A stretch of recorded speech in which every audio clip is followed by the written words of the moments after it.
நம்பிக்கை இல்லைன்னா இந்த உலகத்தில் நாம் நடமாடவே முடியாது. அவநம்பிக்கையோடு இருந்துக்கிட்டு இருந்தால் என்றைக்கும் அவஸ்தை தான். நாம் நம்புறது நடக்குதோ இல்லையோ அது வேறு விஷயம். ஆனால் எதையும் நம்பி தான் நாம் அடி வைக்க வேண்டியிருக்கு. வேறு ஒன்றும் வேணாம், ஒரு லாட்ரி சீட்டு வாங்குகிறோம், அது எங்கே நமக்கு விழப்போகுது அப்படிங்கிற அவநம்பிக்கையோடவா வாங்குகிறோம். பரிசு நமக்கு தான் அப்படிங்கிற நம்பிக்கை உள்ளூர இருக்கிறதுனால தான் அதை வாங்குகிறோம். இருந்தாலும் முடிவு வேறு மாதிரி ஆகிடுது. அதுக்காக மனசு சோர்ந்து போகிறதில்ல, அடுத்த மாதமும் சீட்டு வாங்குகிறோம். இந்த நம்பிக்கை தான் மனித வாழ்க்கைக்கு ஆதாரம். ஒரு கடையில் போய் டீ சாப்பிட்றீங்க, அந்த டீ நல்ல டீ தானா, அதில் விஷம் கலந்துருக்குமா அப்படிங்கிற சந்தேகம் வந்துட்டுதுன்னு வச்சுங்க. அதுக்கப்புறம் அதை எப்படி நீங்கள் சாப்பிட முடியும்? நம்பி தான் சாப்பிட்ணும். ரயில் ஒழுங்காக போய் சேருங்கிற நம்பிக்கை இருக்கிறதுனால தான் அதில் ஏறி உட்காடுறோம். லெட்டர் ஒழுங்காக போய் சேருங்கிற நம்பிக்கை இருக்கிறதுனால தான் பெட்டியில் போடுறோம். சரி, நம்ம கதையெல்லாம் நம்மளோட இருக்கட்டும். மனித நம்பிக்கை எந்த அளவுக்கு உறுதியாகவும் அறிவுபூர்வமாகவும் இருக்கணுங்கிறதுக்கு அலெக்சாண்டர் வாழ்க்கையில் நடந்த ஒரு சம்பவத்தை உதாரணமாக சொல்லலாம். இந்த உலகத்தையே ஜெயிக்கணும்னு புறப்பட்டார் அலெக்சாண்டர். ஒரு கட்டத்தில் அவர் சிட்னஸ் நதி கரைக்கு சேர்ந்தார். அந்த சமயத்தில் அவருக்கு கடுமையான நோய் வந்துட்டுது. அவர் கூடவே வந்திருந்த கிரேக்க வைத்தியர்கள் என்னென்னமோ முயற்சியெல்லாம் பண்ணி பார்த்தாங்க. இருந்தாலும் அலெக்சாண்டருக்கு வந்திருக்கிறது என்ன நோய்ங்கிறத அவங்களால கண்டுபிடிக்க முடியல. ஏன்னா அந்த பகுதியில் உள்ளவங்களுக்கு மட்டுமே அதிகமாக வரக்கூடிய ஒரு வினோதமான நோயாக இருந்தது அது. ஆனால் அவர் இருக்கிற இடம் எதிரியோட இடம், பாரசீக மன்னனோட ஆளுகைக்கு உட்பட்ட இடம். என்ன பண்ணுறது அப்படின்னு எல்லாரும் யோசனை பண்ணாங்க. பாரசீக மன்னனோட அரண்மனையில் இருக்கிற வைத்தியர் வந்தால் இந்த நோயை குணப்படுத்தி விடுவார் அப்படின்னு சொன்னாங்க. இருந்தாலும் எதிரியோட நாட்டில் இருக்கிற வைத்தியரை கூப்பிட்டு எப்படி நம்பி வைத்தியம் பார்க்க சொல்கிறது அப்படின்னு சொல்லி எல்லோரும் தயங்கினாங்க. ஆனால் அலெக்சாண்டர் தயங்கலை. பரவாயில்ல, அழைச்சிட்டு வாங்கன்னு விட்டார். உடனே அவரை போய் அழைச்சிட்டு வந்துட்டாங்க. அவர் வந்தார். அலெக்சாண்டர் உடம்பை பரிசோதனை பண்ணி பார்த்தார். சரி, இதை குணப்படுத்தி விடலாம், பயப்பட வேண்டியதில்லை. ஆனால் இதுக்கு ஒரு மூலிகை ரசம் தயார் பண்ணி கொடுக்கணும். நான் போய் அதை தயார் பண்ணிவிட்டு 2 நாளில் திரும்பி வந்துடுறேன் அப்படின்னு சொல்லிவிட்டு போனார் அந்த வைத்தியர். அதே மாதிரி 2 நாளில் திரும்பி வந்தார் மூலிகை ரசத்தோட.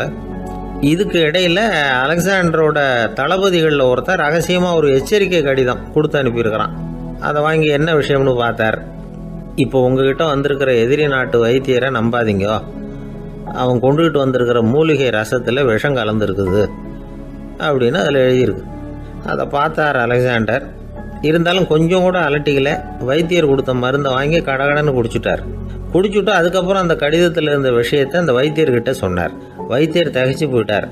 தன் மேலே அலெக்சாண்டர் வச்சிருக்கிற நம்பிக்கையை பார்த்து அவருக்கு ரொம்ப வியப்பு. வைத்தியர் உண்மையிலேயே நல்ல மருந்து தான் கொண்டுகிட்டு கொடுத்துருக்கிறார், அதில் விஷம்லாம் எதுவும் கலக்கலை. அதுக்கப்புறம் அலெக்சாண்டர் அந்த வைத்தியரை பார்த்து சொன்னாராம், நம்பிக்கைங்கிற அச்சாணியை ஆதாரமாக வச்சுக்கிட்டு தான் இந்த உலகம் சுற்றிக்கிட்டு இருக்குது. எனக்கு எதிரியாக இருந்தாலும் பாரசீக மன்னர் ரொம்ப பெரியவர். அப்பேற்பட்ட மன்னருடைய அரண்மனை வைத்தியர் தொழில் நேர்மை இல்லாதவராக இருக்க மாட்டார். அப்படி இருந்தால் அவரை அரண்மனை வைத்தியராக வச்சிருக்கவே மாட்டாங்க அப்படின்னு நம்பினேன். என்னுடைய நம்பிக்கை வீண் போகலை அப்படின்னாராம். இதுதான் மானுட நம்பிக்கைங்கிறது. இந்த காலத்துலேயும் இது மாதிரி இந்த மானுட நம்பிக்கையை ரொம்பவும் சாமர்த்தியமாக கையாளுகிற கெட்டிக்காரங்க சில பேர் இருக்கிறாங்க. இந்த காலத்து குரு, அவருக்கு ஒரு சிஷ்யன். குரு முன்னாடி அந்த சிஷ்யன் ரொம்ப பணிவாக நின்று, குருவே, உங்கள் கையால் விஷத்தை கொடுத்தாலும் அதை வாங்கி மடமடன்னு குடிச்சிருவேன் அப்படின்னா. உன்னுடைய குரு பக்தியை மெச்சினேன் அப்படின்னார் குரு. அதுக்கு அந்த சிஷ்யன், அப்படி இல்லை குருவே, உங்ககிட்ட சிஷ்யனாக இருக்கிறத விட உங்கள் கையால் விஷத்தை வாங்கி குடிச்சு விடுறது ரொம்ப நல்லது, அதனால தான் அப்படி சொன்னேன் அப்படின்னா.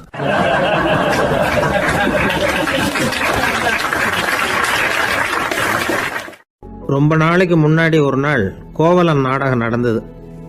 எங்கள் மதுரையில் நடந்தது. அதில் ஒரு முக்கியமான கட்டம். கண்ணகி கிட்ட சிலம்பை வாங்கிக்கிட்டு அதை விற்கிறதுக்காக மதுரை நகருக்கு புறப்படுறான் கோவலன். அந்த சமயத்தில் கண்ணகி பாடுற மாதிரி ஒரு நாடக பாடல் நாடக ஆசிரியர் எழுதினது. அது என்ன பாட்டுன்னா, மா பாவியோர் கூடி வாழும் மதுரைக்கு மன்னா போகாதீர் என்று அப்படின்னு ஆரம்பிக்கும் அந்த பாட்டு.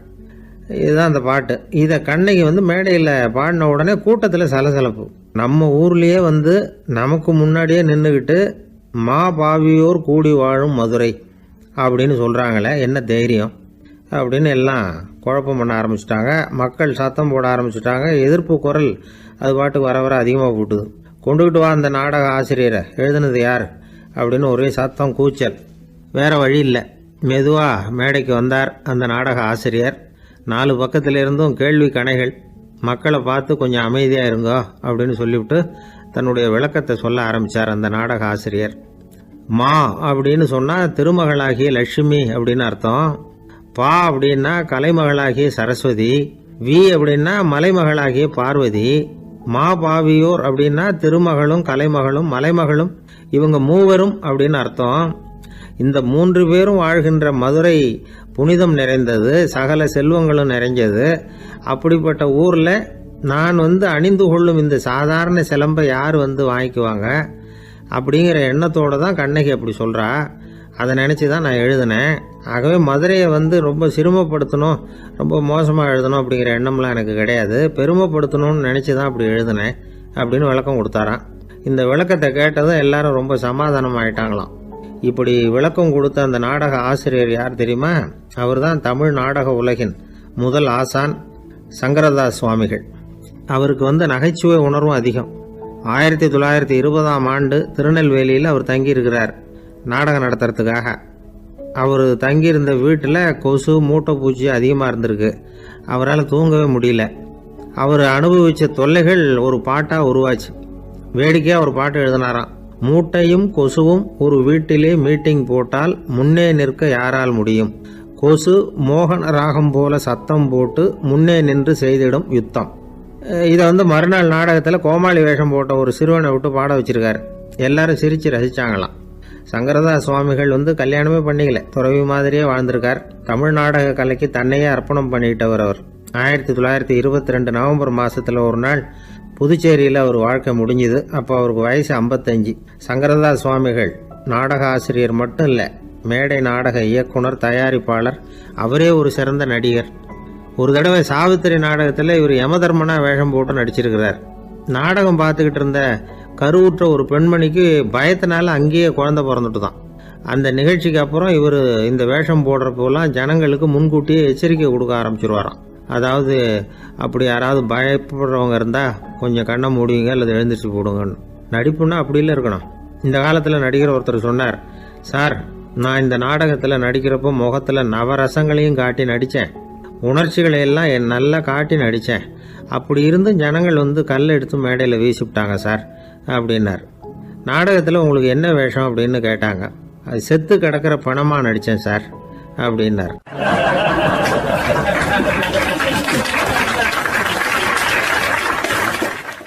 ஒரு குரு, இளம் சீடர்கள் எதிரில் உட்காந்துருக்கிறாங்க. குரு பாடம் நடத்திக்கிட்டு இருக்கிறார். சீடர்களுக்கு ஒரு ஆசை, அதாவது ஒரு முக்கியமான மந்திரத்தை நம்ம குருநாதர்கிட்ட இருந்து கற்றுக்கணும் அப்படிங்கிறது அவங்க ஆசை. அது என்ன மந்திரம்னா, இறந்தவரை உயிர்ப்பிக்கக்கூடிய புனித மந்திரம். அதாவது செத்தவங்களுக்கு மீண்டும் உயிர் உண்டாக்குகிற மந்திரம். குருவே தயவு பண்ணி அந்த மந்திரத்தை எங்களுக்கு உபதேசிக்கணும் அப்படின்னு கேட்டாங்க. அது ரொம்ப ஆபத்தானது, அது என்னத்துக்கு உங்களுக்கு வேண்டாமேன்னாராம் குரு. எங்களுடைய நம்பிக்கை உறுதிப்படுறதுக்காகத்தான் கேட்குறோம், வேற ஒன்றும் இல்லை அப்படின்னாங்களாம் சீடர்கள். பக்குவப்படாத அறிவுங்கிறது ரொம்ப ஆபத்தானது அப்படின்னாராம் குரு. இது சீடர்களுக்கு புரியல. அது எப்படிங்க பக்குவப்படாத அறிவு ஆபத்தானதுன்னு சொல்றீங்க, அப்படின்னா என்ன அப்படின்னு கேட்டிருக்காங்க சீடர்கள். குரு அதுக்கு விளக்கம் கொடுத்தாராம். அந்த மந்திரத்தை எப்போ பயன்படுத்தணுங்கிறது முக்கியம். அதை அறியக்கூடிய ஞானம் ஏற்படுகிற வரைக்கும் அதை தெரிஞ்சுக்காமல் இருக்கிறது தான் நல்லது, இல்லைன்னா ஆபத்துன்னாராம். ஆனால் அந்த சீடர்கள் அதை கேட்குற மாதிரி இல்லை, ரொம்ப பிடிவாதம் பண்ண ஆரம்பிச்சுட்டாங்க. சரி வாங்க சொல்கிறேன்னார் குரு. எல்லாரும் வந்தாங்க. அந்த புனித மந்திரத்தை அவங்களுக்கு ரகசியமாக உபதேசம் பண்ணார். உபதேசம் பண்ணிவிட்டு அவங்களுக்கு எச்சரிக்கையும் கொடுத்தார். இந்த மந்திரத்தை நல்லா ஆராய்ச்சி பார்த்ததுக்கு அப்புறம் தான் உச்சரிக்கணும், அவசரப்பட்டு எதுவும் செஞ்சிடக்கூடாது அப்படின்னு ஒரு தடவைக்கு பல தடவை எச்சரிக்கை கொடுத்தார். சரின்னு சொல்லிவிட்டு அவங்கெல்லாம் மந்திரத்தை கற்றுக்கிட்டு எழுந்திரிச்சு போயிட்டாங்க. ஒரு நாள் அந்த சீடர்கள் எல்லாம் மணற்பாங்கான இடத்துல அப்படியே நடந்து போயிட்டு இருக்கிறாங்க. ஒரு பாலைவன பகுதி மாதிரி ஒரு இடம். அங்கே ஒரு இடத்துல எலும்புகள் குவியலாக கிடந்தது. உடனே இந்த சீடர்கள் முன்ன பின்ன யோசிக்காம, தியானமும் பண்ணாம அந்த மந்திரத்தோட பயனை சோதிச்சு பார்க்கணும் அப்படின்னு நினச்சிக்கிட்டு அந்த மந்திரத்தை உச்சரிக்க ஆரம்பிச்சிட்டாங்க. அவ்வளவுதான். உடனே என்னாச்சு தெரியுமா? அந்த எலும்புகள் எல்லாம் ஓநாய்களாக மாறி அவங்கள துரத்த ஆரம்பிச்சுட்டுது. சீடர்கள் எல்லாம் தலைதெறிக்க ஓட ஆரம்பிச்சிட்டாங்க. ஓநாய்களும் விடலை, அவங்கள துரத்தி பிடிச்சி கடிச்சு குதற ஆரம்பிச்சுட்டுது. அப்போதான் அந்த சீடர்களுக்கு குரு சொன்ன அறிவுரையோட அர்த்தம் புரிஞ்சுது. பக்குவப்படாத அறிவு ஆபத்தானது அப்படிங்கிறது. அதனால் இதிலேருந்து நாம் தெரிஞ்சுக்க வேண்டியது என்னென்னா, நாம் நம்ம அறிவை வளர்த்துக்கிட்டா மட்டும் போதாது, அந்த அறிவை எப்போ எப்படி பயன்படுத்தணும் அப்படிங்கிற பக்குவமும் நமக்கு வரணும். அப்போ தான் வாழ்க்கை நல்லபடியாக அமையும். இல்லைன்னா இடைஞ்சல் தான். இந்த காலத்தில் சில சின்ன பிள்ளைங்களுக்கே அறிவு ரொம்ப பக்குவப்பட்டிருக்குங்கிறத உணர முடியுது. ஒரு சின்ன பையன் பள்ளிக்கூடத்தில் மார்க் லிஸ்ட் கொடுத்தாங்க, வாங்கிக்கிட்டு அவசரமாக வீட்டுக்கு ஓடினான். எதிரில் வந்த ஒருத்தர் கேட்டார், என்ன அவசரம், ஏன் இப்படி வேகமாக ஓடுறேன்னார். எங்கள் அம்மா கிட்ட அடி வாங்கணும், அதுக்காக தான் ஓடுறேன்னா. அடி வாங்கிறதுக்கா இவ்வளவு அவசரம்னார் அவர். அப்படி இல்லைங்க, நான் போகிறதுக்குள்ளே எங்கள் அப்பா வீட்டுக்கு வந்துட்டாருன்னா அவர்கிட்ட அடி வாங்க வேண்டியிருக்கும், அதை அவாய்ட் பண்ணுறதுக்காக இப்படி ஓடுறேன் அப்படின்னு நானா அந்த பையன்.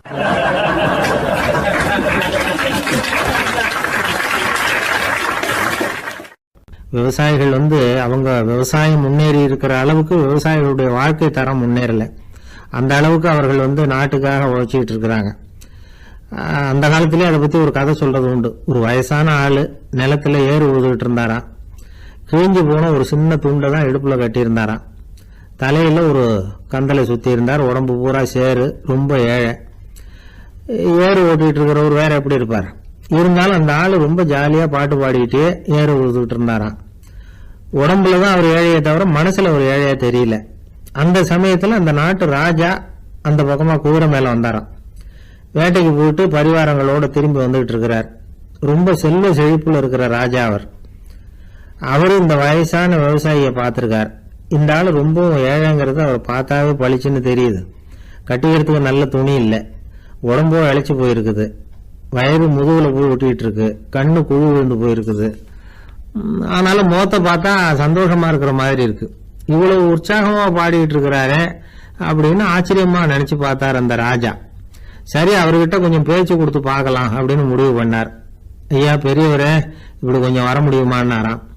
பொழுது போறதுக்குள்ள நான் இந்த வயல் பூரா உழவு ஓட்டி ஆகணும், அதனால பேசுறதுக்கு நேரம் இல்லை அப்படின்னாராம் அந்த பெரியவர். என்ன அவ்வளவு அவசரமா? மீதி இருந்தா நாளைக்கு உழுதக்கூடாதா? அது சரி, உனக்கு எத்தனை ஏக்கர் நிலம் இருக்கு அப்படின்னு விசாரிச்சிருக்கார் ராஜா. எனக்குன்னு சொந்தமா உள்ளங்கை அளவு கூட நிலம் கிடையாது. இது எங்க முதலாளியோட நிலம். இதை பூராவும் உழுது முடிச்சாதான் அவர் கூலி கொடுப்பார். நான் கூலிக்கு உழுதுகிட்டு இருக்கிறேன். உங்ககிட்ட பேசிக்கிட்டு இருந்தா அவருக்கு துரோகம் பண்ணது மாதிரி ஆயிடும் அப்படின்னாராம். ராஜா குதிரையை விட்டு கீழே இறங்கினார். வரப்புல நடந்து அந்த பெரியவர்கிட்டயே போனாராம். சரி, ஒரு நாள் பூரா உழுதா உனக்கு எவ்வளவு கூலின்னு கேட்டிருக்கார். 8 அணா கூலி கிடைக்கும்னாராம் அவர்.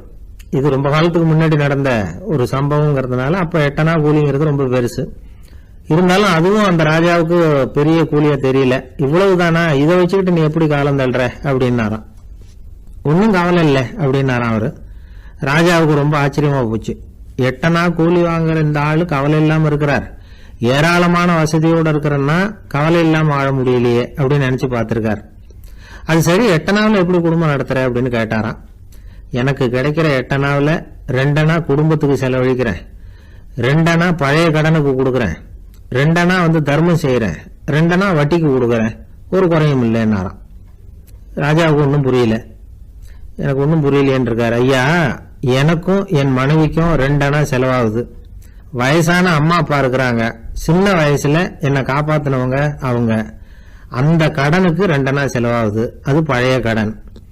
என் தங்கச்சி ஒருத்தி ஆதரவு இல்லாத நிலைமையில தன்னுடைய மகனோட என் வீட்டுல இருக்கிறா. அவளுக்கும் அவள் மகனுக்கும் 2 அணா செலவு பண்றேன், அது தர்மம்.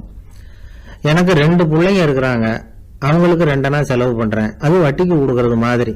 பிற்காலத்துல அவங்க எங்களை காப்பாத்துவாங்க. அந்த வகையில நான் திருப்தியோட வாழ்ந்துகிட்டு இருக்கிறேன் அப்படின்னாராம். ராஜாவுக்கு அர்த்தம் புரிய ஆரம்பிச்சுதான்.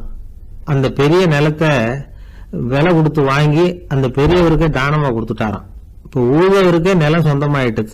அன்னையிலிருந்து அரசனுக்கும் ஆறுதல் கிடைச்சுதான். இப்படி ஒரு கதை சொல்லுவாங்க. 8 அணா வருமானத்தை வச்சுக்கிட்டு எப்படி காலத்தை தள்ளுறதுன்னு சொல்றதுக்காக இந்த கதையை சொல்றதாக யாரும் தப்பா நினைச்சுக்க கூடாது. கிடைக்கிறத எப்படி பங்கு போடுறார், எப்படி திருப்தியா வாழறார் அப்படிங்கிறது தான் முக்கியம். அது மாதிரி இன்றைக்கு இந்த பொங்கல் திருநாளில் உழவர்கள் மனசு மகிழ்ச்சியா இருந்ததுன்னா அது எல்லாரும் மகிழ்ச்சியா இருக்கிறது மாதிரி அர்த்தம். அதனால அவர்கள்ட்ட இருந்து நாம பாடம் கத்துக்கணும். சில உழவர்கள் தங்கள் நிலத்துல விளையறத தாங்கள் சாப்பிட மாட்டாங்க, அடுத்தவங்கள்ட்ட வித்துட்டு சந்தையில போய் வேற அரிசி வாங்கிட்டு வந்துதான் இவங்க சாப்பிடுவாங்க. அப்படிப்பட்ட விவசாயிகள்லாம் இது உண்டு. பங்கிடுகிற பண்பை உழவர்கள்ட்ட இருந்து கற்றுக்கொள்ளுங்கள் அப்படிமாங்க. ஒரு ஆள் நிம்மதியா மகிழ்ச்சியா இருந்தானா உங்க நிம்மதிக்கும் மகிழ்ச்சிக்கும் என்ன காரணம்னு கேட்டிருக்காரு இன்னொருத்தர். என்கிட்ட இருந்தது பூராவையும் என் பிள்ளைங்களுக்கு சமமா பங்கு போட்டு கொடுத்துட்டேன், எனக்குன்னு எதுவுமே வச்சுக்கல, அதுதான் நிம்மதிக்கு காரணம்னு இருக்கான். உங்ககிட்ட இருந்தது எவ்வளவு இருந்தது அப்படின்னு கேட்டிருக்காரு அவரு. மொத்தமா ஒரு 50,000 ரூபாய் இருக்கும் அப்படின்னு இருக்கான். அவ்வளவும் பணமாவே இருந்ததா அப்படின்னு கேட்டிருக்காங்க அவங்க. இல்லைங்க, அவ்வளவும் கடன், அதை தான் பிரிச்சு கொடுத்துருக்கேன் பிள்ளைங்க கிட்ட அப்படின்னு நானும். அவன்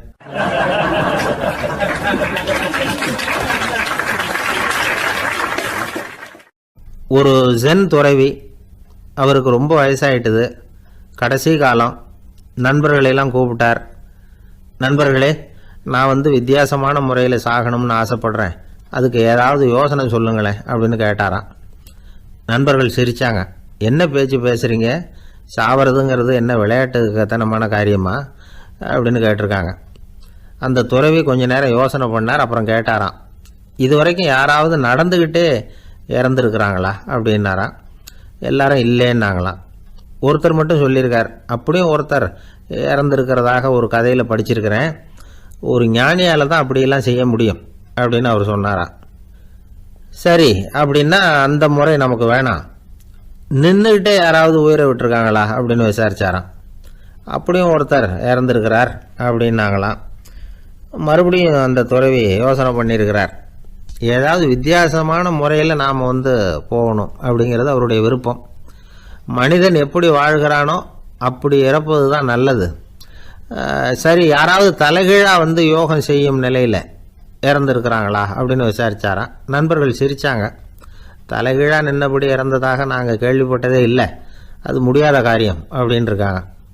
இப்போ அந்த துறவிக்கு திடீர்னு உற்சாகம் வந்துட்டுது. உடனே எழுந்திரிச்சார், தலைகீழாக நின்னார், அப்படியே உயிரை விட்டுட்டார்.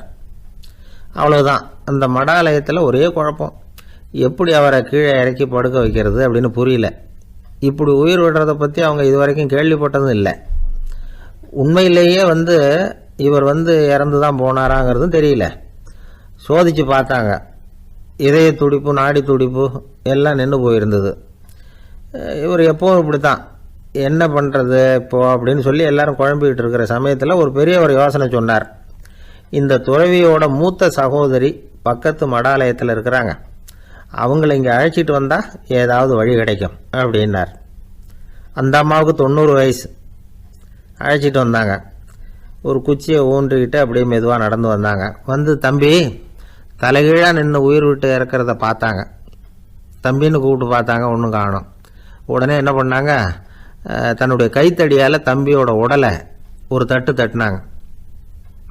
ஏப்பா, சாகிறப்பவும் உன்னுடைய குறும்புத்தனத்தை விடலையா, இப்படியாடா சாகிறது, ஒழுங்கா செத்து தொலை அப்படின்னாங்களாம்.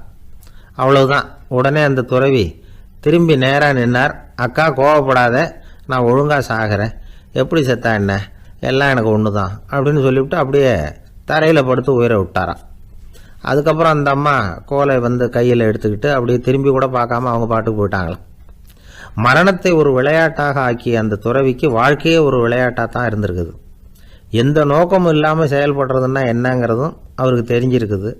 பயனை எதிர்பார்க்காம பணி செய்து வாழ்ந்து மறைந்த மகான் அவர்.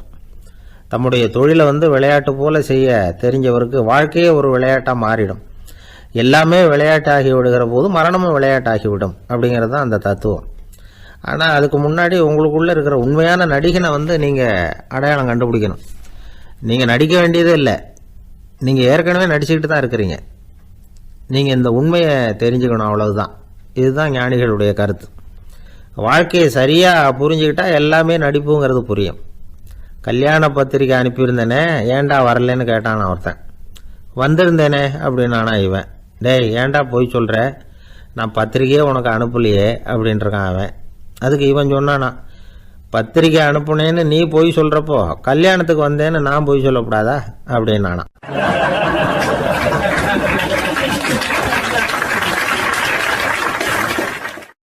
ஆரம்ப காலத்தில் ஒரு குரு, அப்போ ஒரு சீடன் இருந்தான். அது வேடிக்கையான குரு, வேடிக்கையான சீடன். ஒரு ஆசிரமம். ஒரு நாள் ஒருத்தன் அவசரமாக அந்த குருவை தேடி வந்திருக்கிறான். என்ன விஷயம்னு விசாரித்தார் குரு. உங்கள் சீடர் என்னை அடிச்சுட்டார் அப்படின்னு புகார் பண்ணானா அந்த ஆள். குரு சீடனை கூப்பிட்டார். அடிச்சே அந்த ஆளை அப்படின்னு கேட்டாரான். ஆமான் இருக்கான் சீடன். ஏன் அடிச்சே அப்படின்னு கேட்டாரான். இந்த ஆள் உங்களை பற்றி மட்டமாக பேசிவிட்டான், என்னால் அதை தாங்கிக்க முடியல, அதனால தான் அடிச்சுட்டேன்ருக்கான். அப்படி என்ன பேசினா அப்படின்னு கேட்டாரான். உன்னுடைய குருநாதர் இப்போல்லாம் அர்த்தமில்லாமல் பேச ஆரம்பிச்சுட்டார் அப்படின்னு சொல்லிவிட்டான், அதனால தான் அடிச்சுட்டேன் அப்படின்னு நானான். அதுக்காக அடித்தே அப்படின்னாரான். நான் அதுக்காக அடிக்கலை குருவே, இப்பெல்லாம் நீங்கள் அர்த்தம் இல்லாமல் பேசுகிறதாக அவன் சொல்கிறான். அப்படின்னா இதுவரைக்கும் நீங்கள் அர்த்தத்தோடு பேசினதாகத்தானே அர்த்தம், அது தப்பு தானே, அதனால தான் அடித்தேன் அப்படின்னு நானான். ஒரு பெரியவர் உட்கார்ந்துருக்கிறார். அவரை சுற்றி அவருடைய தோழர்கள் உட்கார்ந்துருக்கிறாங்க. ஏதோ ஒரு முக்கியமான செய்தியை அவர் அவங்களுக்கு சொல்லிகிட்டு இருக்கிறார். அவங்களும் ஆர்வமாக கேட்டுக்கிட்டு இருக்கிறாங்க. இந்த சமயத்தில் யாரோ ஒரு ஆள் வேகமாக அங்கே வர்றார். வர்ற வேகத்திலேயே எனக்கு ஏதாவது உதவி செய்யுங்க அப்படின்னு கேட்டுக்கிட்டே வர்றார். கேட்கறது உதவி, ஆனால் குரல் மிரட்டுறது மாதிரி இருக்குது, அதட்டி கேட்கறது மாதிரி இருக்குது. இதை கேட்டதும் அந்த பெரியவர் ஆத்திரப்படலை, ஆனால் அவரை சுற்றி இருந்தவங்க ஆத்திரப்பட்டாங்க. இதை பெரியவர் கவனித்தார். கொஞ்சம் அமைதியாக இருங்கன்னார். வந்தவரை கூப்பிட்டார். அவருக்கு சில பொருள்களை கொடுத்தார். என்னங்க இப்போ உங்களுக்கு மகிழ்ச்சி தானே அப்படின்னார். அப்படின்னு அலட்சியமாக அவர் சொல்கிறார். நான் உங்களை நல்ல முறையில் நடத்தினேன்னா அப்படின்னு கேட்குறாரு அவர் மறுபடியும். அதெல்லாம் ஒன்றும் இல்லை அப்படின்னு சொல்லி அவர் சொல்லிகிட்டு இருக்கிறாரு. குரலில் கடுமை குறையில. சுற்றி இருந்தவங்களால இதை பொறுத்துக்க முடியல. கோபத்தோடு அவரை நோக்கி நெருங்க ஆரம்பித்தாங்க. பெரியவர் அவங்களையெல்லாம் தடுத்து நிறுத்தினார். வந்தவரை வாங்க என்னோட அப்படின்னு சொல்லி அழைச்சிட்டு போனார். வீட்டுக்கு போனார். அங்கே போனதும் இன்னும் சில பொருள்களை எடுத்து அவர்கிட்ட கொடுத்தார். இப்போ திருப்தி தானே, நான் உங்ககிட்ட நல்ல முறையில் நடந்துக்கிட்டேனா அப்படின்னார். அவர் முகம் இப்போ தான் கொஞ்சம் மலர்ந்தது. ரொம்ப நன்றி, இறைவன் உங்கள் குடும்பத்துக்கு எல்லா நன்மைகளையும் செய்வான் அப்படின்னு சொன்னார். இதே வார்த்தைகளை என்னுடைய தோழர்கள்கிட்டே சொல்லிட்டீங்கன்னா அவங்க கோபம் தணிஞ்சிரும், வர முடியுமான்னார். கண்டிப்பாக வர்றேன் அப்படின்னாரு. மறுநாள் காலையில் அந்த இடத்துக்கு வந்தார். அதே மாதிரி சொல்லிவிட்டு அவர் போயிட்டார். தோழர்கள்லாம் ரொம்ப வியப்போடு பெரியவரை பார்த்தாங்க. அந்த பெரியவர் தான் நபிகள் நாயகம். அவர் சொன்னார், ஒருத்தன் ரொம்ப ஆசையாக ஒரு ஒட்டகத்தை வளர்த்துக்கிட்டு வந்தான். ஒரு நாள் அந்த ஒட்டகம் கயத்தை அறுத்துக்கிட்டு ஓடி போயிட்டுது. அக்கம் பக்கத்தில் இருக்கிறவங்கெல்லாம் அந்த ஒட்டகத்தை பிடிக்கிறதுக்கு முயற்சி பண்ணாங்க. அதை துரத்திக்கிட்டு ஓடினாங்க. ஒட்டகம் தாறுமாறாக ஓட ஆரம்பிச்சுது. இந்த சமயத்தில் ஒட்டகத்தை வளர்த்தவன் அங்கே ஓடி வந்தான். நீங்கள் அதை ஒன்றும் செய்ய வேணாம், விட்டுருங்க, அதோட சுபாவம் எனக்கு நல்லா தெரியும், அதை சுலபமாக என்னோடய வழிக்கு கொண்டுட்டு வந்துட முடியும், நான் பார்த்துக்கிறேன், விட்டுருங்கோ அப்படின்னா. எல்லாரும் விலகி போயிட்டாங்க. இவன் என்ன செஞ்சான் தெரியுமா? கொஞ்சம் புல்லை கையில் எடுத்துக்கிட்டு அந்த ஒட்டகத்தை நெருங்கினான். அவ்வளவுதான். அது ஓடி இவன் காலடியில் உட்காந்துக்கிட்டது. செல்லமாக அதை அப்படியே தடவி கொடுத்தான். முதுகில் ஏறி உட்காந்துக்கிட்டான். அது பாட்டுக்கு சாதுவாக நடந்து போகுது. இந்த கதையை நபிகள் நாயகம் தம்முடைய தோழர்களுக்கு சொல்கிறார்.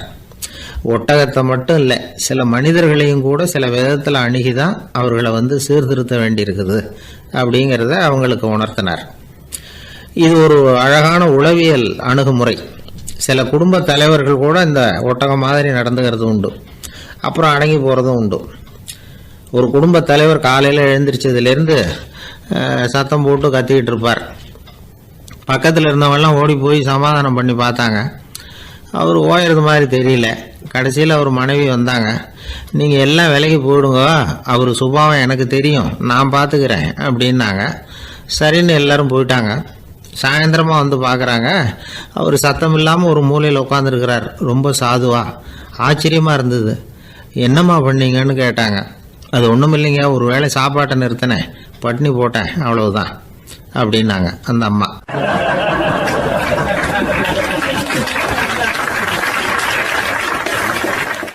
அளவுக்கு மிஞ்சினால் அமிர்தமும் நஞ்சு அப்படின்னு சொல்லுவாங்க. அது உண்மைதான்.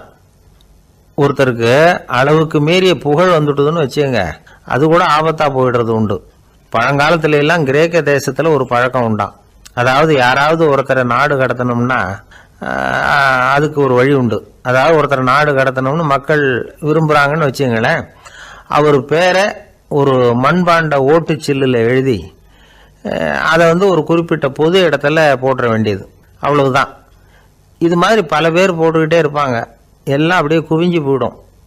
அந்த ஓட்டாஞ்சில்லு குவியலில் யாருடைய பேர் அதிகமாக இருக்குதோ அந்த நபரை ஒரு 10 ஆண்டுகள் நாடு கடத்தி விடுவாங்க. இது அந்த ஊர் வழக்கமாக. ஒரு நாள் அந்த குவியலுக்கு பக்கத்தில் ஒரு ஆள் நின்றுக்கிட்டு இருக்கிறான். அவன் கையில் ஒரு ஓட்டாஞ்சில்லு வச்சிருக்கிறான். அதில் யாரோட பேரையோ எழுதணும், எழுதி அந்த இடத்துல போடணுங்கிறது அவன் ஆசை. ஆனால் அவன் படிக்காதவன், அதனால் எழுத தெரியல. யாராவது அந்த வழியாக வர்றாங்களான்னு பார்த்துக்கிட்டே நின்றுக்கிட்டு இருந்தான். ஒரு பெரியவர் வந்துக்கிட்டு இருந்தார். அவர்கிட்ட ஓடினான். கையில் இருந்த மண்பாண்ட சில்லை கொடுத்தான். ஐயா, இதில் ஒரு பேர் எழுதி கொடுங்களேன்னா அந்த பெரியவர் அதை வாங்கி கையில் வச்சுக்கிட்டு, என்ன பேர் எழுதணும் சொல்லு அப்படின்னா இவன் சொன்னான், அரிஸ்டைடிஸ் அப்படின்னு எழுதுங்க அப்படின்னா. இதை கேட்டதும் அந்த பெரியவருக்கு அதிர்ச்சி.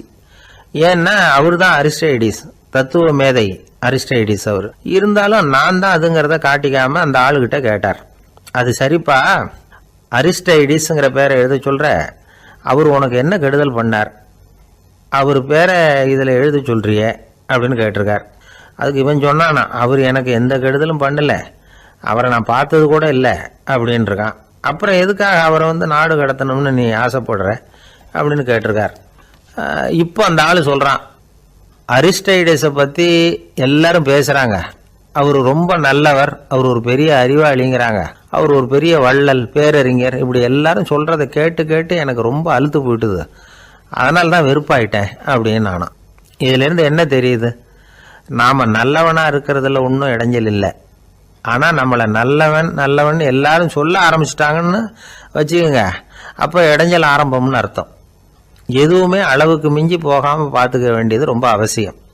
அளவுக்கு அதிகமாக ஆசைப்படாதவங்களில் ஆப்ரஹாம் லிங்கனும் ஒருத்தரான். அவர் ஒரு தடவை தன்னுடைய நண்பர்கள்கிட்ட பேசிக்கிட்டு இருந்தாராம். ஒருத்தர் கேட்டிருக்கார், ஒரு மனுஷனுக்கு கால்கள் எவ்வளோ உயரம் இருக்கணும் அப்படின்னு கேட்டாராம். இதுக்கு ஆப்ரஹாம் லிங்கன் சொன்னாராம், அது என்ன, இடுப்புலேருந்து தரையை தொடுற அளவுக்கு உயரம் இருந்தால் போதும் அப்படின்னாராம்.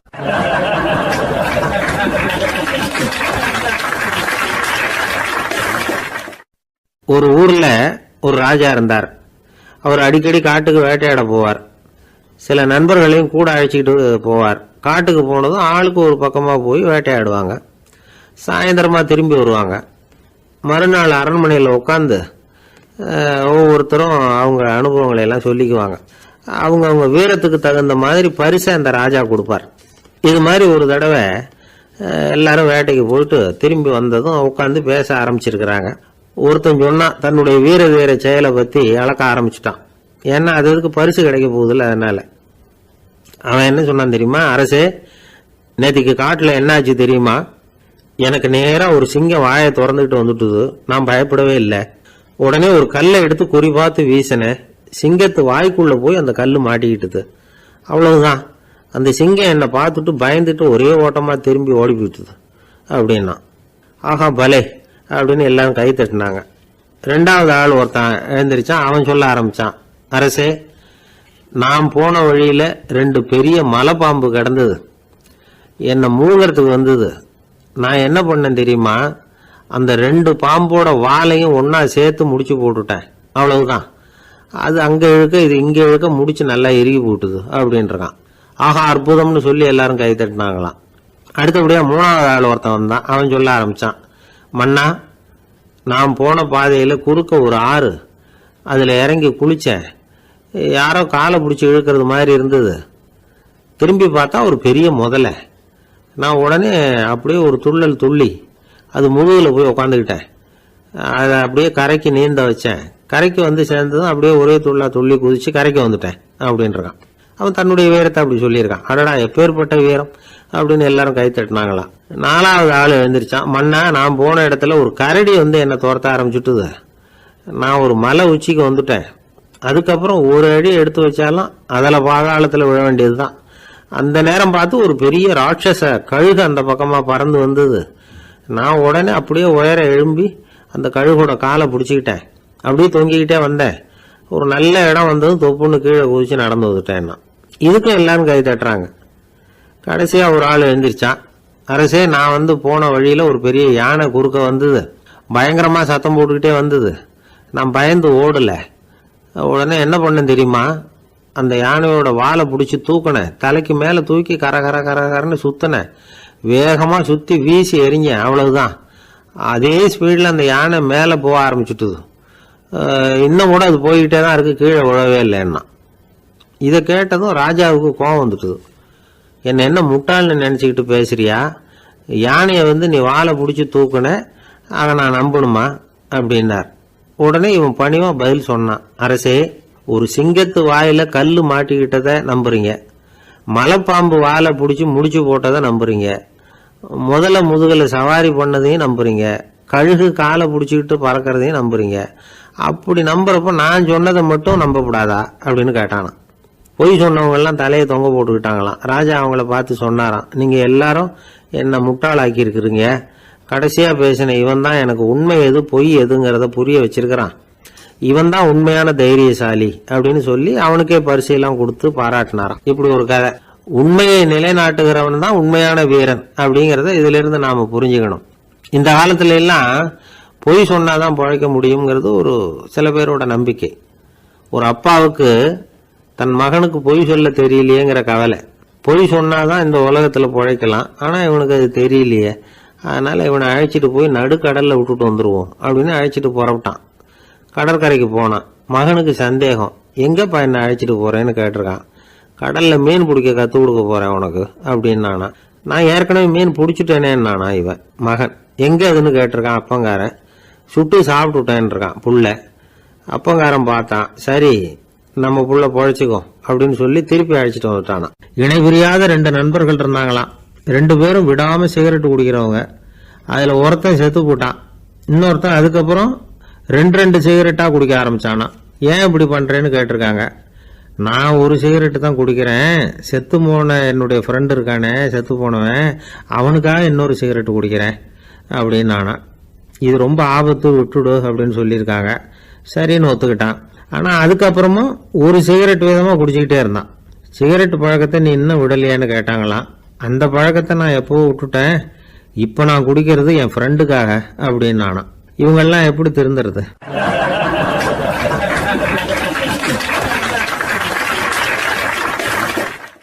ஒரே ஒரு ஊர்ல ஒரு ராஜா இருந்தார். அவர் பேர்ல மக்களுக்கு ரொம்ப மரியாதை. அவ்வளவு நல்லா ஆட்சி புரிஞ்சுக்கிட்டு வந்தார். அவருக்கு வயசாயிட்டுது. அதனால ஒரு நாள் அமைச்சரை கூப்பிட்டார். இதை பாருங்க, எனக்கு வயசாயிட்டுது, அதனால இந்த அரச பொறுப்பை எல்லாம் நீங்க ஏத்துக்குங்க அப்படின்னார். அதுக்கப்புறம் ராணியை கூப்பிட்டார். வா, நாம இனிமே இங்க இருக்க வேணாம், காட்டுக்கு போய் தவம் பண்ணலாம் அப்படின்னு கூப்பிட்டார். இந்த செய்தி மக்களுக்கு அறிவிக்கப்பட்டது. மக்கள் உடனே கூட்டம் கூட்டமா அரண்மனைக்கு வர ஆரம்பிச்சுட்டாங்க. மன்னரை போய் பாக்குறாங்க. அரசே, தாங்கள் வந்து எங்களுக்கு தந்தை மாதிரி, நீங்க காட்டுக்கு போயிட்டா நாங்கள்லாம் இங்க எப்படி இருக்க முடியும்? எங்களுக்கெல்லாம் எந்த துன்பமும் இல்லாம பார்த்துக்கிட்டு வர்றீங்க. இது மாதிரியான ஒரு அரசாட்சி இல்லைன்னா மக்கள் வந்து வாழ்ந்து என்ன பயன் அப்படின்னாங்க. இருந்தாலும் என்ன பண்றது, வயசாயிட்ட காரணத்தினால இந்த முடிவுக்கு வர வேண்டி இருக்குது அப்படின்னாரா ராஜா. அப்படின்னா நீங்க காட்டுக்கு போக வேணாம், நாங்க போறோம்.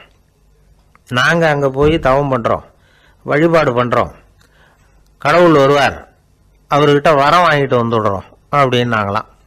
அப்படி சொல்லிவிட்டு உடனே எல்லாரும் காட்டுக்கு போனாங்க. நாட்டு மக்கள் எல்லாரும் ஒட்டு மொத்தமாக வந்து காட்டில் உட்காந்துக்கிட்டு தவம் பண்ணுறதை பார்த்தார் கடவுள். உடனே புறப்பட்டு வந்தார். எல்லாரும் இப்படி வந்து உட்காந்துருக்கிறீங்களே, என்ன வேணும் உங்களுக்கு அப்படின்னு கேட்டார். உடனே மக்கள் எல்லாரும் ஒரு குரலில் சொன்னாங்க, சுவாமி, எங்கள் மன்னன் ரொம்ப நாளைக்கு நல்லபடியாக இருக்கணும், அவர் வந்து மகிழ்ச்சியாகவும் உடல் நலத்தோடும் இருந்தாதான் நாங்கள் அமைதியாக வாழ முடியும் அப்படின்னாங்க. சரி, அதுக்கு என்ன செய்யணும் அப்படின்னாரு ஆண்டவன்.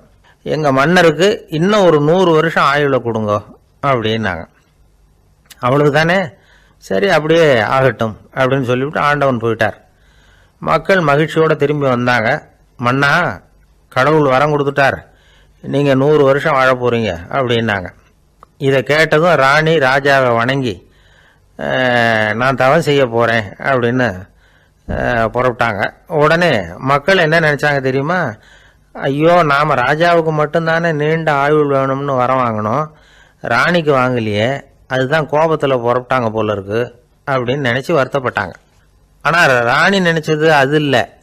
ராணி போய் தவம் பண்ணாங்க, கடவுள் காட்சி கொடுத்தார். இவங்க கேட்குறாங்க, சுவாமி ராஜாவுக்கு மட்டும் 100 வருஷம் ஆயுள்னு வரம் கொடுத்துட்டீங்க, அப்படின்னா குடிமக்களும் 100 வருஷம் இருக்கணும். இப்படிப்பட்ட குடிமக்கள் இல்லைன்னா அப்படிப்பட்ட அரசன் இருந்து என்ன பிரயோஜனம் அப்படின்னாங்களாம். ஆண்டவன் பார்த்தார், சரி அவங்களும் 100 வருஷம் வாழ்வாங்க, அது மட்டும் இல்லை நீயும் 100 ஆண்டு காலம் வாழ வரமளிக்கிறேன் அப்படின்னு சொல்லிவிட்டு மறைஞ்சிட்டார். இதில் ஆண்டவன் வர்றதும் மறையிறதும் முக்கியம் இல்லை. இதில் கவனிக்க வேண்டியது ஆள்கிறவனின் விசால மனம், குடிமக்களின் விசால மனம், ஆள்கிறவன் மனைவியினுடைய விசால மனம். இப்படி ஒரு நாடு இருந்துட்டுதுன்னா எப்படி இருக்கும் வாழ்க்கை நினச்சி பாருங்கள். அதனால தான் பெரியவங்கள்லாம் சொல்கிறாங்க, இதய வாசல் திறந்தே இருக்கணும், இதயத்தின் கதவுகளை மூடாதீங்க அப்படின்னு சொல்லுவாங்க. என்கிட்ட ஒருத்தர் சொன்னார், என்னுடைய இதய வாசல் எப்பவும் திறந்தே தான் இருக்குதுன்னார். எதனால் அப்படி சொல்கிறீங்க அப்படின்னு கேட்டோம். டாக்டரே சொல்லிவிட்டார், என்னுடைய இதயத்தில் ஒரு ஓட்டை இருக்குது அப்படின்னு, வால்வு சரியில்லையா அப்படிங்கிறார்.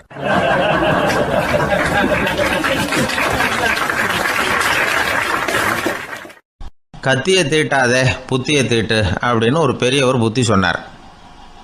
அதை கேட்ட ஒரு இளைஞன், அது எப்படி பெரியவரை புத்தியை தீட்டுறது?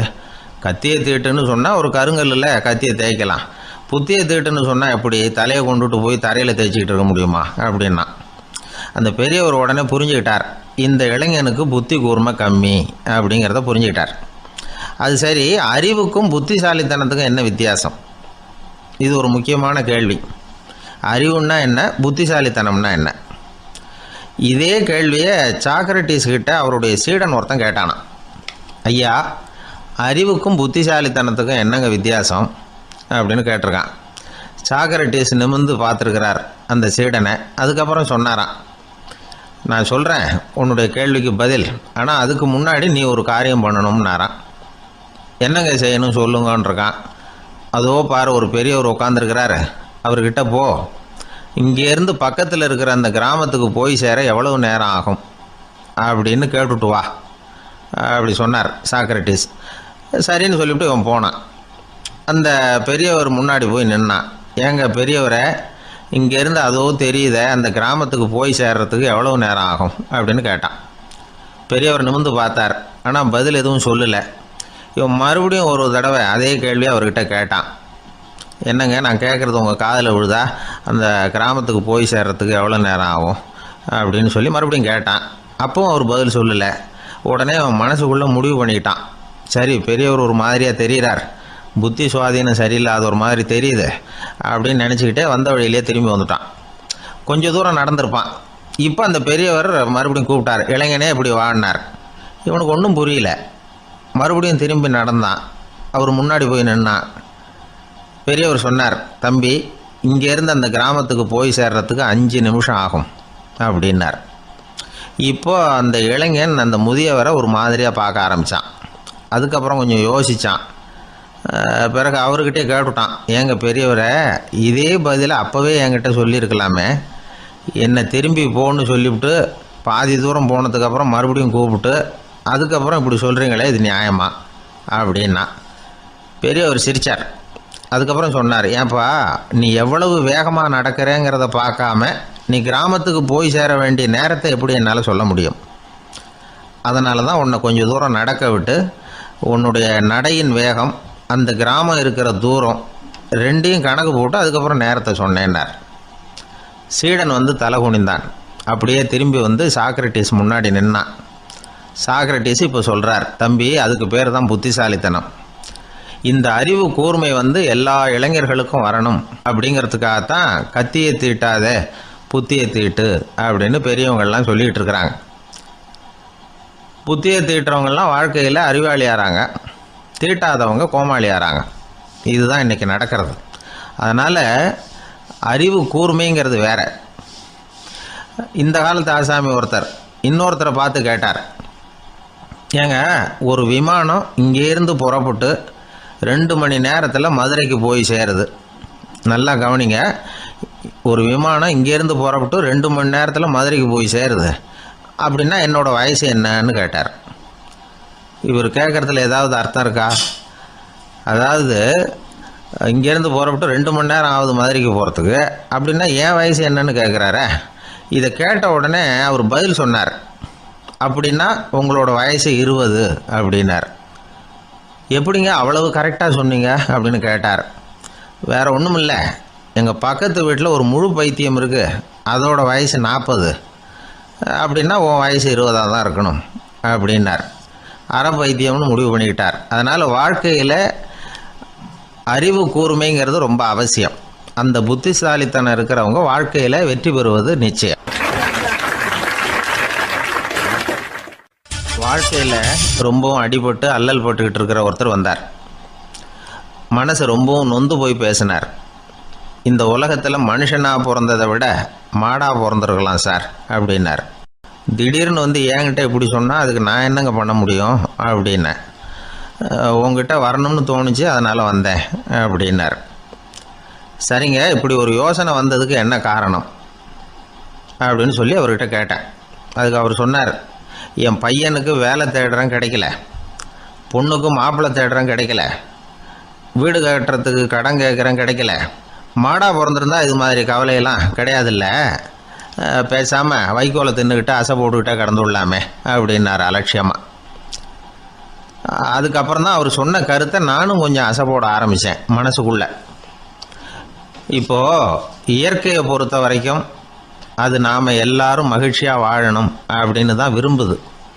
விலங்குகள், பறவைகள், தாவரங்கள், அப்புறம் மற்ற உயிரினங்கள் எல்லாமும் நல்லபடியாக இருக்கணும் அப்படிங்கிறது தான் இயற்கையோட விருப்பம். அதில் ஒன்றும் சந்தேகம் இல்லை. இயற்கையோட அமைப்பை கொஞ்சம் கவனித்து பார்த்தா அதை நாம் நல்லா புரிஞ்சுக்கலாம். இருந்தாலும் இந்த ஆள் சொன்னதை கேட்ட பிறகு தான் ஒரு முக்கியமான வேறுபாடு புரிஞ்சுது. அதாவது இந்த உலகத்தில் உள்ள முக்கியமான பிரச்சனைகள் 6. அந்த 6 பிரச்சனைகளும் ஆடு மாடுகளுக்கு கிடையாது, மரம் செடி கொடிகளுக்கு கிடையாது. ஆனால் மனுஷன் அந்த 6 பிரச்சனைகளையும் சந்திக்க வேண்டியிருக்கு. சரி, அந்த 6 பிரச்சனைகள் என்னென்ன தெரியுமா? முதல்ல இந்த ஆடு மாடுலாம் நமக்குன்னு சொந்தமாக ஒரு வீடு இல்லையே அப்படின்னு கவலைப்பட்டுக்கிட்டு இருக்கிறதில்ல. ஆனால் மனிதனுக்கு வீடு தேவைப்படுது. இது ஒரு வித்தியாசம். இப்போ 2வது பிரச்சனை என்னென்னா ஆடை பிரச்சனை. ஒரு கோழியோ சேவலோ நாம் போட்டுக்கிறதுக்கு ஒரு சட்டை இல்லையே அப்படின்னு கவலைப்படுறதில்ல. ஆனால் மனுஷனுக்கு அந்த கவலை உண்டு. சரி, இப்போ 3வது என்னன்னு பார்த்தா கல்வி பிரச்சனை. ஒரு பசுமாடு கவலையோடு நின்றுக்கிட்டு இருக்கு அப்படின்னு வச்சுக்குவோம். நீங்கள் அதுக்கிட்ட போய் ஏன் பசுமாடை கவலையோடு நின்றுக்கிட்டு இருக்கிற அப்படின்னு கேட்குறீங்க. என் கண்ணுக்குட்டிக்கு எல்கேஜியில் இடம் கிடைக்கல, டொனேஷன் கொடுக்கறதுக்கு கையில் பணமும் கிடையாது, சிபாரிசுக்கு யாரை பிடிக்கிறதுன்னு தெரியல, இப்படியா சொல்லிகிட்டு இருக்கோம். அதுக்கு அந்த கவலையெல்லாம் கிடையாது. ஆனால் மனிதனுக்கு அந்த கவலை உண்டு. 4வது என்னன்னு பார்த்தீங்கன்னா வேலைவாய்ப்பு பிரச்சனை. வேலை கிடைக்கலையே அப்படின்னு வேப்ப மரம் கவலைப்படுறதில்ல, ஆனால் மனுஷன் கவலைப்படுறான். 5வது என்னன்னு பார்த்தா கல்யாண பிரச்சனை. எருமை மாடு பசு மாடு எல்லாம் பொண்ணுக்கு மாப்பிள்ளை தேடிட்டாலே இது பேப்பரில் மணமகன் தேவை அப்படின்னு விளம்பரமாக கொடுக்குது, அதெல்லாம் கிடையாது. 6வது என்னன்னு பார்த்தீங்கன்னா பணம் சம்பந்தமான பிரச்சனை. ஆடு மாடுலாம் பணத்தை சேமிக்கணும்னோ ஏதாவது நிதி நிறுவனத்தில் முதலீடு பண்ணணும்னோ நினச்சிக்கிட்டு இருக்கிறதில்ல. பணத்தை எப்படி காப்பாற்றுறது அப்படிங்கிற கவலையும் அதுகளுக்கு கிடையாது. குதிரை வந்து குளம்போடு பிறக்குது, அதனால் அது காடு மேடெல்லாம் கவலை இல்லாமல் தெரியலாம். ஆடு வந்து உடம்புல ரோமத்தோடு பிறக்குது, அதனால் அது குளிரை பற்றி கவலைப்பட வேண்டிய அவசியம் இல்லை. ஆனால் மனுஷனை பார்த்திங்கன்னா அவன் தான் ஒன்றுமில்லாமல் பிறக்கிறான். ஏன் இந்த பாகுபாடு அப்படின்னு கேட்டால் இதை பற்றி கொஞ்சம் சிந்திச்சு பார்க்கணும்.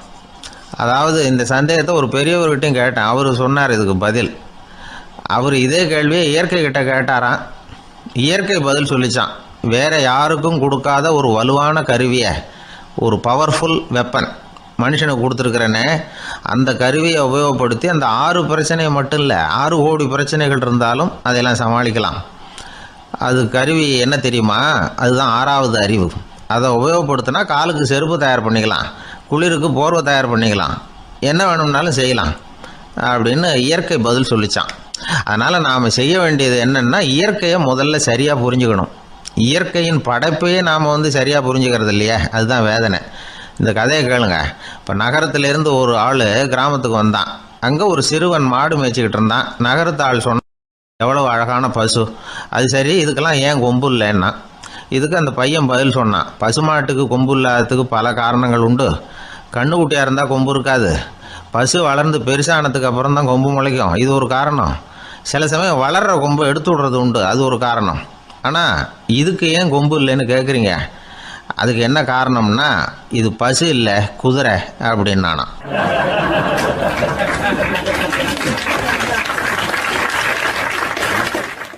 ஒரு ஊரில் ஒருத்தர் இருந்தான். ஏதோ ஒரு சின்ன அலுவலகத்தில் வேலை பார்த்துக்கிட்டு இருந்தான். ரொம்ப ஏழை.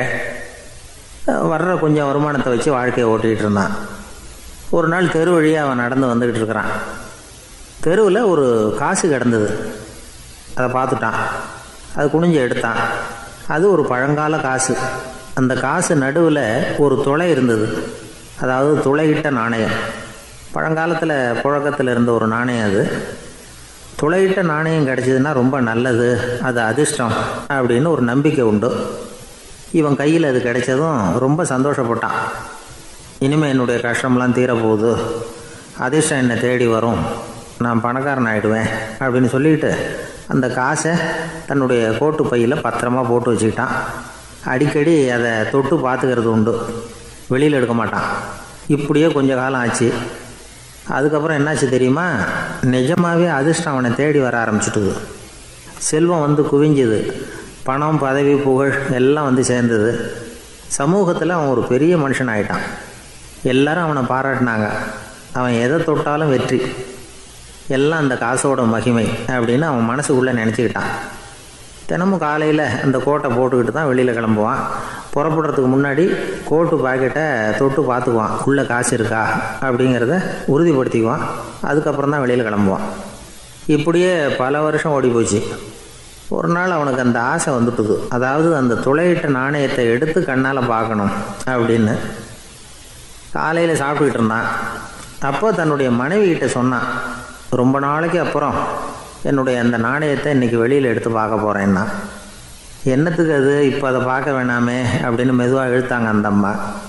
இல்லை நான் பார்த்தே தீரணும் அப்படின்னு அவன் தன்னுடைய சட்டை பைக்குள்ளே கையை விட்டான். உள்ளே இருந்த நாணயத்தை வெளியில் எடுத்தான். பார்த்தா அவனுக்கு ஆச்சரியமாக போச்சு. அந்த நாணயத்தில் துளையே இல்லை. என்ன ஆச்சு அப்படின்னு சொல்லி அவன் ரொம்ப குழம்பி போயிட்டான். இப்போ அந்த அம்மா சொன்னாங்க, நான் தான் ஒரு நாள் உங்கள் கோட்டு ரொம்பவும் தூசியாக இருக்கேன்னு சொல்லி அதை ஜன்னலுக்கு வெளியில் உதறினேன். உள்ளே இருந்த அந்த காசு அப்போ எனக்கு தெரியாது, ஞாபகத்தில் இல்லை. அது தெருவில் விழுந்துட்டது போல இருக்கு. அதுக்கப்புறம் எவ்வளவோ தேடி பார்த்தேன், கிடைக்கல. அதுக்குள்ளே அதை யாரோ எடுத்துகிட்டு போயிட்டாங்க போல இருக்கு. அது இல்லைங்கிறது உங்களுக்கு தெரிஞ்சால் வருத்தமாக இருக்குமேங்கிறதுக்காக நான் தான் வேற ஒரு நாணயத்தை எடுத்து சட்டை பைக்குள்ளே வச்சுட்டேன் அப்படின்னு விவரத்தை சொன்னாங்க அந்த அம்மா. இது எப்போ நடந்ததுன்னு கேட்டான். உங்களுக்கு அந்த காசு கிடைச்சதே அன்னைக்கு மறுநாளே இது நடந்து போச்சு அப்படின்னாங்களாம். இதை கொஞ்சம் யோசனை பண்ணி பாருங்கள். அவனுக்கு அதிர்ஷ்டத்தை கொடுத்தது அந்த நாணயம் இல்லை, அவனுடைய நம்பிக்கை, அதாவது தன்னம்பிக்கை. அதுதான் வேலை செஞ்சிருக்கு. இதிலிருந்து நாம் தெரிஞ்சுக்க வேண்டியது என்னென்னா, வாழ்க்கையில் முன்னேற நினைக்கிறவங்களுக்கு தன்னம்பிக்கை ரொம்ப முக்கியம். அது இல்லைன்னா முன்னேற முடியாது. ஒருத்தன் சொன்னானா, நான் எப்போவுமே என்ன தான் சார் நம்புவேன், மற்றவங்கள நம்ப மாட்டேன். நேற்றுக்கு பாருங்கள், திடீர்னு 10 பேர் என்னை அடிக்க வந்துட்டாங்க, நான் ஒருத்தனாகவே அதை சமாளித்தேன் அப்படின்றான் ரொம்ப பெருமையாக. அது எப்படின்னு கேட்டாங்களாம். ஒரே ஓட்டமாக அங்கேருந்து ஓடி வந்துட்டேன் அப்படின்னு நானா.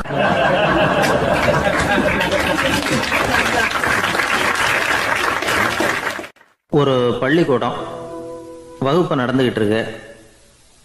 ஆசிரியர் பாடம் நடத்திக்கிட்டு இருக்கிறார். நடத்தி முடித்த உடனே கேட்டார், மாணவர்களே, இதுவரைக்கும் நான் நடத்தின பாடத்தில் உங்களுக்கு ஏதாவது சந்தேகம் இருக்கா அப்படின்னு கேட்டார். அப்புறம் ஒவ்வொருத்தராக கேட்டார்.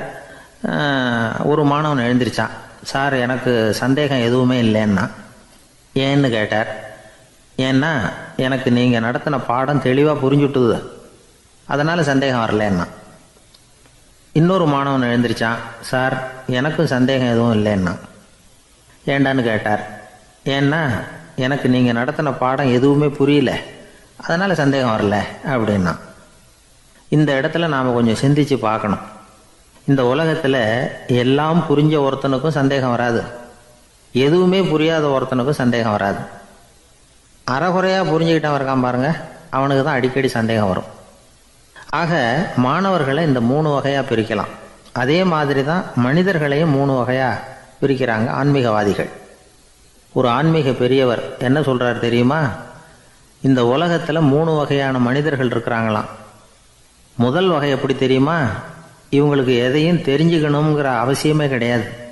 ஏன்னா அவங்களுக்கு எல்லாமும் தெரியும். இவங்க ஞானத்தின் முழு வடிவாக இருக்கிற காரணத்தினால அவங்களுக்கு எந்த சந்தேகமும் இல்லை, எந்த கேள்விகளும் கிடையாது. இந்த நிலையில் இருக்கிறவன் கிருஷ்ணன். எல்லாத்துக்கும் விட தெரிஞ்சுக்கிட்ட நிலையில் அவன் விடையாக மாறிவிட்டான் அப்படின்னு சொல்லுவாங்க. 2வது நிலையில் இருக்கிறவன் அர்ஜுனன். இவனுக்கு எப்போ பார்த்தாலும் கேள்விதான், சந்தேகம்தான். பதில் சொல்ல சொல்ல அவனுக்கு இருக்கிற சந்தேகமும் அதிகமாகிக்கிட்டே இருக்கும், குறையவே குறையாது.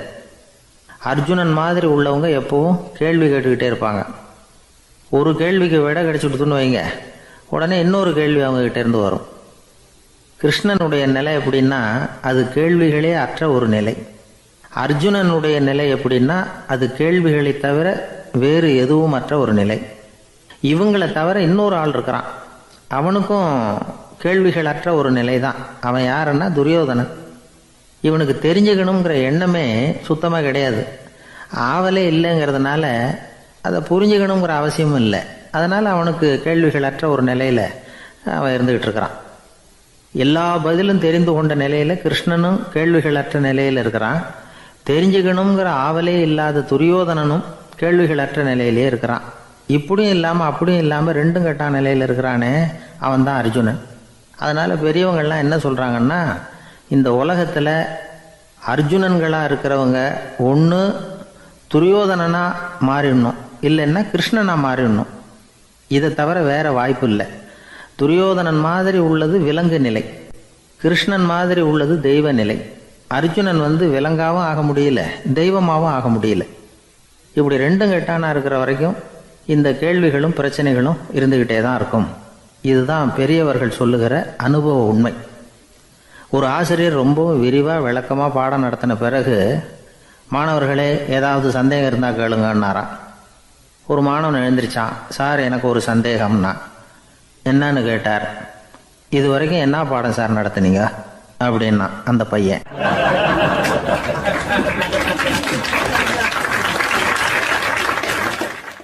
ஒரு ஊரில் ஒரு மன்னர் இருந்தார். ஒரு நாள் அவருடைய அரசவைக்கு ஒரு ஓவியன் வந்தான். அவன் சீனா தேசத்திலிருந்து வந்தவன், தாவோ சிந்தனையாளன். அவன் அங்கே மன்னர் முன்னாடி நிற்கிறான். யாரும் செய்ய முடியாத ஒரு காரியத்தை என்னால் செய்ய முடியும்னா. இவன் இப்படி சொன்னதை கேட்டதும் ஏற்கனவே அங்கே இருந்த அரசவை ஓவியன் ஒருத்தனுக்கு கோபம் வந்துட்டுது. இதோ பாரு, இப்படிலாம் பேசக்கூடாது, நான் வேணும்னா உன்னுடைய சவாலை ஏற்றுக்கிறேன் அப்படின்னா. நாம் 2 பேரும் ஓவியம் தீட்டுவோம், அதை பார்த்துட்டு நம்ம 2 பேரில் யார் சிறந்த ஓவியன் அப்படிங்கிறத மன்னரே தீர்மானம் செய்யட்டும், என்ன சொல்கிற அப்படின்னு கேட்டான் அவன். அவனும் சரின்னு ஒத்துக்கிட்டான். போட்டி ஆரம்பமாச்சு.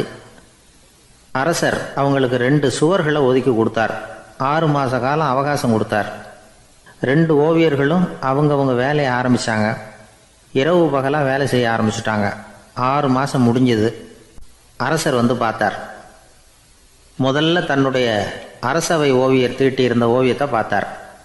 ரொம்ப பிரமாதமாக இருந்தது, பாராட்டினார். இதோ பாரு, உன்னுடைய ஓவியம் அற்புதமாக இருக்குது, உயிரோட்டம் உள்ளதாக இருக்குது, கலையின் உச்சமே இதுதான், இதை விட சிறந்த ஒரு ஓவியத்தை வேற யாராலையும் படைக்க முடியாது அப்படின்னார். அதுக்கப்புறம் அந்த சீன ஓவியன்கிட்ட போனார். எங்கே உன்னுடைய ஓவியம்னு கேட்டார். திரைச்சீலையை விலக்கி விட்டு பாருங்கன்னா. மன்னர் அந்த திரைச்சீலையை விளக்குனார். உள்ளே ஓவியம் இருக்க வேண்டிய இடம் கண்ணாடி மாதிரி தெரிஞ்சுது. அவன் அந்த 6 மாத காலமாக அந்த சுவரை தேய்ச்சி தேய்ச்சி கண்ணாடி மாதிரி ஆக்கி வச்சிருக்கிறான்.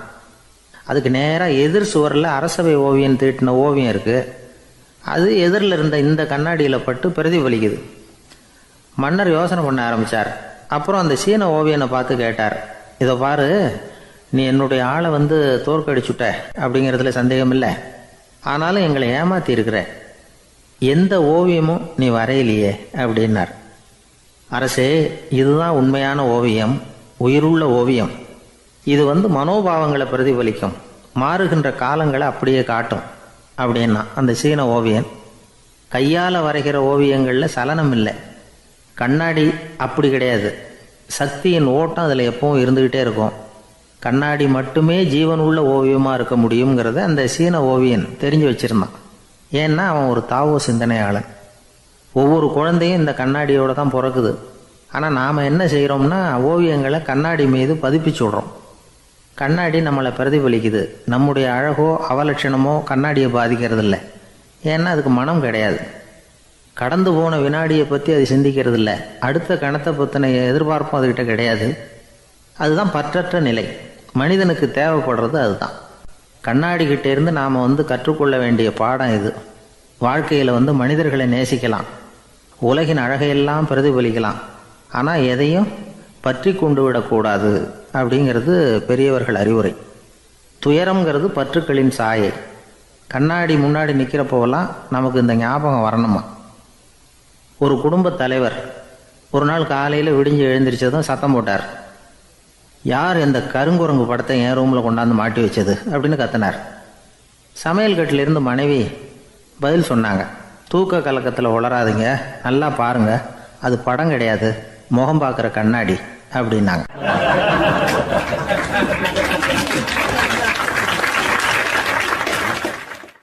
தானத்தில் சிறந்தது எது அப்படின்னு ஒரு கேள்வியை கேட்டு தானத்தில் சிறந்தது நிதானம் அப்படின்னு அதுக்கு ஒரு பதிலும் சொல்கிறவங்க உண்டு. நிதானம் ரொம்ப அவசியம். அதுவும் இன்றைய உலகத்துக்கு ரொம்ப அவசியம். இன்றைக்கி உலகம் ரொம்ப பரபரப்பாக போய்கிட்டு இருக்குது. பொறுமையாக இருக்கணும்னு நினைக்கிறவங்களால கூட அப்படி இருக்க முடியறதில்ல. பொறுமையை சோதிக்கிறது மாதிரி பல சம்பவங்கள். அதையெல்லாம் சந்திச்சே தீர வேண்டியிருக்குது. எங்கே போனாலும் க்யூவில் நிற்க வேண்டியிருக்குது. எங்கே போனாலும் காத்துக்கிட்டு இருக்க வேண்டியிருக்கு. ஆஃபீஸ்லேயோ வீட்லேயோ கூட நீங்கள் நிதானமாக பொறுமையாக நடந்துக்க தெரியலன்னா உங்களுக்கு சிடுமூஞ்சி, முசுடு இப்படிலாம் பேர் வச்சுருவாங்க. அது உங்களுக்கு தேவையா? சரி, வாழ்க்கையில் பொறுமைசாலின்னு பேர் வாங்கிறதுக்கு என்ன வழி? முதல் பாயிண்ட், நீங்கள் நினைக்கிறது, எதிர்பார்க்கறது, செய்கிறது எல்லாமே 100% கரெக்டாக நடக்கணும்னு ஆசைப்படக்கூடாது. எதுவாக இருந்தாலும் அதில் ஓரளவுக்கு தவறு நடக்கலாம் அப்படிங்கிறத எதிர்பார்த்தே இருக்கணும். ஓரளவுக்கு அதை அனுமதிக்கணும். ஒரு நண்பரை 6 மணிக்கு ஒரு இடத்துக்கு வர சொல்லியிருக்கிறீங்க. 6 மணிக்கு அவர் வரலை. உடனே பொறுமை இழந்து நடந்துக்கக்கூடாது.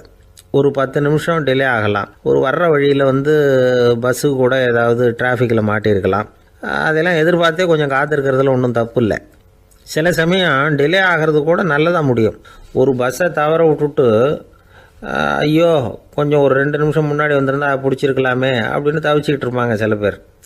அடுத்தபடியாக வர்ற பஸ்ஸு நேரடியாக நீங்கள் போக வேண்டிய இடத்துக்கே கொண்டு போய் விடுற பஸ்ஸாக கூட இருக்கலாம். அது உங்களுக்கு முன்னாடி தெரியாதுல்ல. சில நெருக்கடியான சூழ்நிலைகளை தமாஷா எடுத்துக்கிறதுக்கு பழகிக்கணும். சில இடங்களுக்கு போகிறப்ப காத்திருக்கிறதுக்கு நம்ம மனசை தயார்படுத்திக்கிட்டே போகணும். ஒரு ரயிலுக்கோ பஸ்ஸுக்கோ அல்லது விமானத்துக்கோ கப்பல் பிரயாணத்துக்கோ போகிறப்போ அங்கே போய் நீங்கள் மணிக்கணக்கில் கூட காத்துக்கிட்டு தான் இருக்கணும். புறப்படுற நேரம் கூட மாறலாம். நீங்கள் போய் சேர்ந்ததும் அது உடனே புறப்படணும்னு கட்டாயமாக என்ன? அது மாதிரி சமயத்தில் படிக்கிறதுக்குன்னு சில சுவாரஸ்யமான புத்தகங்களையும் கையில் எடுத்துக்கலாம்.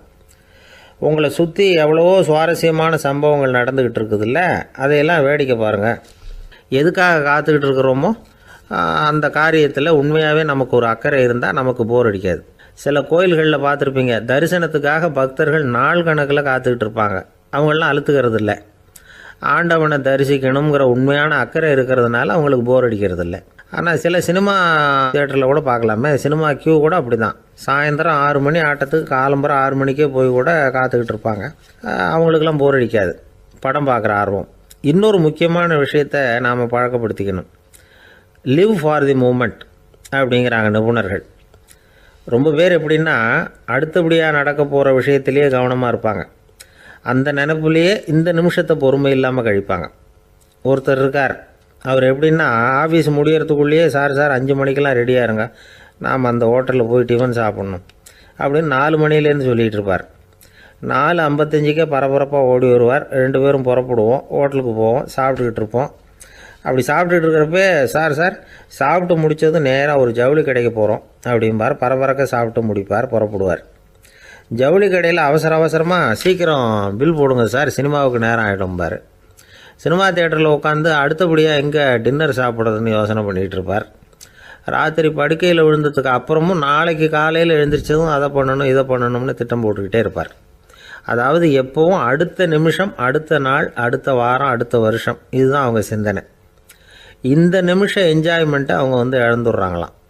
அதனால தான் வாழ்நாள் பூரா பொறுமையின்மை, அவஸ்தை, அல்லல். அதனால் நாம் எல்லோரும் வாழ்க்கையில் நிதானமாக இருக்கிறதுக்கு கற்றுக்கணுமா. அதுக்காக இந்த நிதானத்துக்கு வேறு விதமான அர்த்தம் பண்ணிக்கக்கூடாது. ஒருத்தர் அப்படித்தான்